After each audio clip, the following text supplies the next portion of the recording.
സുന്നത്ത് കല്യാണം നടത്തണം നബിയേ. ലോകത്ത് ആദ്യമായിട്ട് ഇബ്രാഹിം നബിയുടെ മുമ്പിലാണ് അല്ലാഹുവിന്റെ ഭാഗത്ത് നിന്ന് വഹി വരികയാ.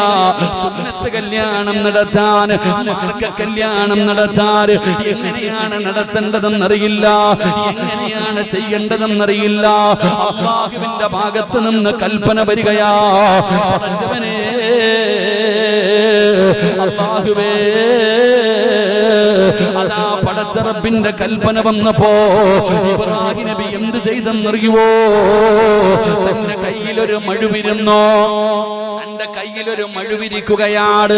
അല്ലാഹുവിന്റെ കൽപ്പന വന്ന സുന്നത്ത് കർമ്മം, അതാ സുന്നത്ത് കല്യാണം നടത്താ. ഇബ്രാഹിം നബിയുടെ കയ്യിലൊരു മഴുവിരിക്കുകയാണ്. ആ മഴുവ് കൊണ്ട് സ്വന്തമായിട്ട് ഇബ്രാഹിം നബി അലൈഹിസ്സലാം